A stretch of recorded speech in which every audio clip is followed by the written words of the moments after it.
আসসালামু আলাইকুম, কি অবস্থা সবার? আজকে আবার চলে আসলাম নতুন একটা ভিডিও নিয়ে। এই শীতের দিনে ফুড ডেলিভারি করা কত কষ্ট তা এই ভিডিও দেখলে বুঝতে পারবেন। এত পরিমাণ শীত লাগে, কুয়াশা পড়ে রাত্রে বেলা, মানে খুবই ভয়াবহ অবস্থা।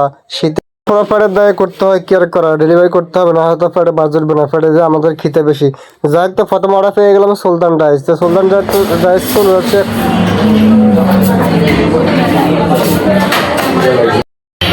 প্রথম অর্ডার হাতাম খাবার পেয়ে গেলাম। এখন চলে আছে কাস্টমার লোকেশন। যদি কাস্টমার লোকেশন কাছে আছে, এখান থেকে মাত্র 500-600 মিটার হবে, একবার পাশেই। ডেলিভারি দিতে সর্বোচ্চ 5 মিনিট লাগবে, 5 মিনিট। যাক, তো এখন চলে আছে কাস্টমার লোকেশন। তো কাস্টমার লোকেশন এখন চলে যাচ্ছে। এদিকে আসতে একটু সময় লাগতেছে, কারণ 10 নম্বর গোল চত্বর দিয়ে আসতে সময় লাগছে। এখান দিয়ে জ্যাম ছিল প্রচুর পরিমাণ, একটা সিগন্যাল আছে জ্যাম, ওদিক দিয়ে হচ্ছে আপনার রিক্সা জ্যাম, অটো রিক্সা, এত পরিমাণ অটো রিক্সা জ্বালায়, মানে খুবই ভয়াবহ অবস্থা তাদের। কাস্টমার যে লোকেশন দিচ্ছে এটা হলো আইডিয়ালের 3 নম্বর গেট। এই আইডিয়াল 3 নম্বর গেটে আমি কারো দেখতেছি না, সম্ভবত কাস্টমার ওই পাশে হবে। তারপর অর্ডার পেয়ে গেলাম বিএসপি রেস্টুরেন্ট অর্ডার। তো বিএসপি রেস্টুরেন্ট অর্ডার যেতে ফোন অর্ডার নেয় না, আইটেম রেডি আছে, বেশি টাইম লাগবে না আশা করা যায়। কারণ ঘুমালে কিনতে চলবে না, ক্যামেরা করে নিয়েছি, ক্যামেরা ঘুমাইতেছে।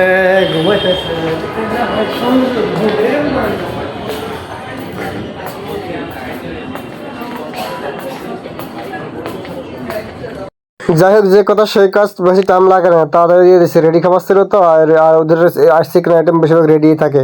তো এখন চলে যাচ্ছে কাস্টমার লোকেশনে। কাস্টমার লোকেশন যদি একটু দূর আছে, আমাকে 42 টাকা ডেলিভারি চার্জ দিয়েছে, প্রায় 1.5 কিলোমিটারের উপরে আর কি। তো লোকেশন চলে আসলাম, আসে কাস্টমারে ফোন দিলাম। কাস্টমার বলছে যে একটু দাঁড়ান, আমি আসতেছি। এখন কাস্টমার জন্য অপেক্ষা করতেছি। মানে অবস্থা এত খারাপ, আমার 2 কান ঠান্ডা হয়ে বরফের মতো হয়ে গেছে, হাতগুলো একদম বরফের মতো হয়ে গেছে। খুব শীতের খুব বাজে অবস্থা। কুয়াশার অবস্থা দেখছেন কি অবস্থা, পুরো অন্ধকার হয়ে গেছে। মানে এমন কুয়াশা আমি ঢাকায় এতদিন আছি কখনো দেখিনি। দেখেন কি অবস্থা, মানে রাস্তার অবস্থা খুবই বাজে। ঠান্ডা, একে তো ঠান্ডা, আরো কুয়াশা, আরো বাতাস। আমি এতদিন ঢাকা থাকি, এরকম কুয়াশা কখনো দেখিনি, উঠতে দেখিনি। যে কুয়াশা উঠতেছে কেমন দেখেন, খুব খারাপ অবস্থা। এর ভিতরে এখন বাজে রাত 10টা, এই 10টাতে এই অবস্থা। এভাবে কাজ করবো কেউ জানি না। এটা আমার লাস্ট অর্ডার, এটা দিয়ে বাসা চলে যেতে হবে, কারণ আর কাজ করা সম্ভব না এই কুয়াশার ভিতরে। ঠান্ডা অবস্থা খুবই খারাপ হয়ে গেছে।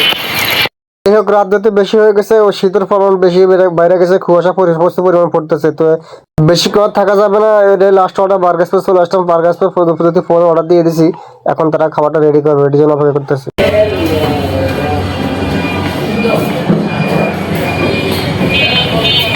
দেখতে দেখতে চলে আসলাম কাস্টমার লোকেশন। এই লোকেশনটা একটু দূরে আসলো, লাস্ট অর্ডার যেহেতু ফালাইছে দূরে, কি আর করে ভাই, লাস্ট অর্ডার শীতের ভিতরে বেশি কাজ করা যাবে না, তারপর দূরে বাধ্য হয়ে আসলাম। তো কাস্টমার লোকেশন আসলাম, কাস্টমার ফোন দিলাম, আপনি আসতেছে। যাই হোক, প্রচুর পরিমাণে শীত, আর কাজ করা সম্ভব না।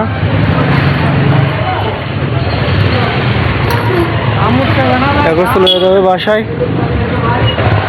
যত শীত বাড়ছে তত অর্ডার কমছে, শীতও বাড়ছে, অর্ডারও কমতেছে, অবস্থা খারাপ। শীতে শীত খাইতেছে, কিন্তু কাজের বেলায় কোনো কিছু হচ্ছে না, অর্ডার কমাইতেছে। যাই হোক, কাজ শীতের ভিতরে কাজ করা সম্ভব না। এখন 11টা বাজে গেছে, বাসায় চলে যাচ্ছে। আজকে টোটাল ডেলিভারি করছি 10টা 600 টাকা ইনকাম। যাক, যা হয়েছে ভালো হয়েছে, আলহামদুলিল্লাহ। শীত কমলে আবার অর্ডার বাড়বে।